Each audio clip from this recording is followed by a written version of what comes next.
வணக்கம். நான் doctor Nandakumar. ICU பற்றிய தவறான நம்பிக்கைகளை தெளிவுபடுத்துகிற சீரீஸ் வீடியோஸில் இது நம்மளுடைய 3வது பதிவு.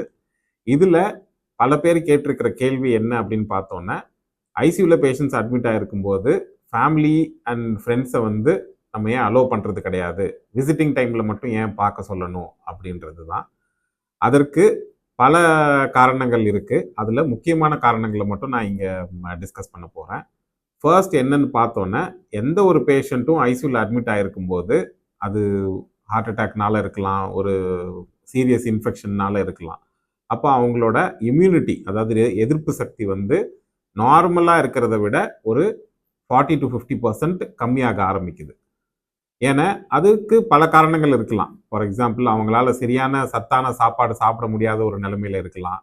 ஓகேங்களா? அண்ட் அந்த நோயே, அதாவது ஒரு சீரியஸ் இன்ஃபெக்ஷனே அந்த இம்யூனிட்டியை சப்ரஸ் பண்ணியிருக்கலாம். அப்படி இருக்கும்போது நம்ம ஃபேமிலி அண்ட் ஃப்ரெண்ட்ஸ் கம்யூனிட்டியில் வெளியில் போயிட்டு வரோம், ஒரு ஆஃபீஸ் ஸ்கூல் அப்படின்னு போயிட்டு வரும்போது அங்கே பல பேரோட இன்ட்ராக்ட் பண்ணிட்டு வரும்போது அங்கேருந்து ஒரு வைரல் இன்ஃபெக்ஷனை அவங்க எடுத்துகிட்டு வரலாம். அவங்க ஏசிம்டமேட்டிக், அதாவது அவங்களுக்கு எந்த விதமான நோயோட அறிகுறிகள் இல்லாமல் இருக்கலாம். அப்படி இருக்கும்போது அந்த மாதிரி கம்யூனிட்டியிலேருந்து வரவங்க பேஷண்ட்ஸ் பக்கத்திலேயே இருக்கும்போது அந்த நோய் தொற்று அந்த பேஷண்ட்ஸுக்கு வரும்போது இவங்களுக்கு அறிகுறி இல்லைனாலுமே அந்த அறிகுறி இல்லாத நோய் இவங்களுக்கு சீரியஸான இன்னொரு இன்ஃபெக்ஷனாக மாறுறதுக்கு சான்ஸ் இருக்குது. ஸோ இதோட ஒரு சான்சஸை கம்மி பண்ணுறதுக்கு தான் அந்த விசிட்டிங் டைமை நம்ம மார்னிங் 1 hour ஈவினிங் 1 hour அப்படின்னு மாற்றுறோம். ரெண்டாவது அப்படின்னு பார்த்தோன்னா, எமோஷனல் ஸ்ட்ரெஸ், அதாவது வென்டிலேட்டரில் இருக்கிற ஒரு பேஷண்ட் கூட இப்போல்லாம் அவங்கள கம்ப்ளீட்டாக தூங்க வைக்காம அவங்க வென்டிலேட்டரில் கம்ஃபர்டபுளாக இருக்கிறதுக்கான மருந்துகள் இருக்குது. அப்படி இருக்கும்போது அவங்க ஃபேமிலி மெம்பர்ஸை பார்க்கும்போது, கண்டினியூஸாக பார்க்கும்போது இன்னும் எமோஷ்னலாக அவங்களுக்கு அந்த ஸ்ட்ரெஸ் அதிகமாகலாம். ஃபார் எக்ஸாம்பிள், ஒரு எமோஷ்னல் ஆகும்போது அவங்களோட ஹார்ட் ரேட் இன்க்ரீஸ் ஆகும். ஒரு நெஞ்சு வலி இருக்கிற ஒரு பேஷண்ட்டுக்கு ஹார்ட் ரேட் இன்க்ரீஸ் ஆச்சுன்னா மறுபடியும் அந்த நெஞ்சு வலி அதிகரிக்கிறதுக்கான வாய்ப்புகள் அதிகம். ஸோ அதனால தான் அந்த எமோஷனல் ஸ்ட்ரெஸ் எல்லாம் கம்மி பண்ணுறதுக்கு இந்த கான்டாக்டை மினிமைஸ் பண்ணி வைக்கிறோம். 3வது அப்படின்னு பார்த்தோன்னா, நிறைய ஐசியூஸில் அந்த கிரிட்டிக்கலி இல் பேஷண்ட்ஸ் பக்கத்தில் தான் இருப்பாங்க, ஒரே ஏரியாவில் இருப்பாங்க, அதற்கான டிவிஷன்ஸ் இருக்கும். அப்படி இருக்கும்போது அந்த ஐசியூ பேஷண்ட்ஸுக்கான ஒரு ப்ரைவசியை கொடுக்கணும் அப்படின்னும் போது நம்ம ஃபேமிலிஸை அலோவ் பண்ணுறது கிடையாது.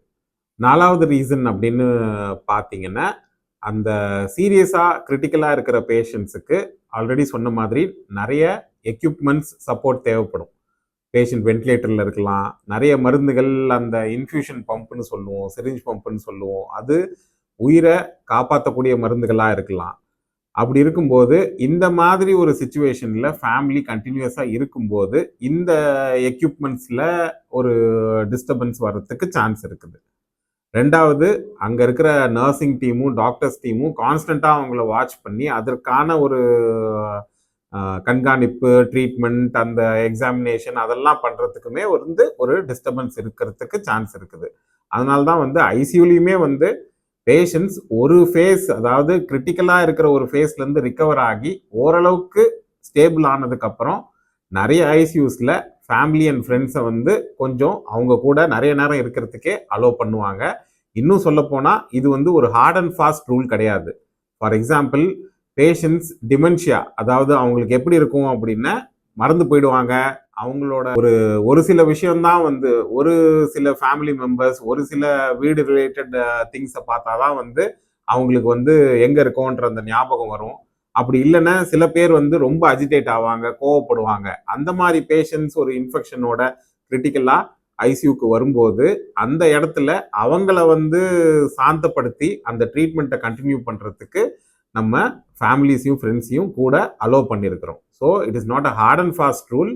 அந்த பேஷண்ட்ஸுக்கு என்ன தேவையோ அதுக்கேற்ற மாதிரி இந்த ரூல்ஸை நம்ம யூஸ் பண்ணணும் அப்படின்றது தான் எல்லா ஹாஸ்பிட்டல்ஸ், எல்லா ஐசியூஸோட பாலிசியும் இருக்கும். ஸோ இந்த வீடியோ உங்களுக்கு பிடிச்சிருந்தா ஷேர் பண்ணுங்கள். கொஷின்ஸ் எதுவும் இருந்ததுன்னா கமெண்ட் பண்ணுங்கள். நன்றி, வணக்கம்.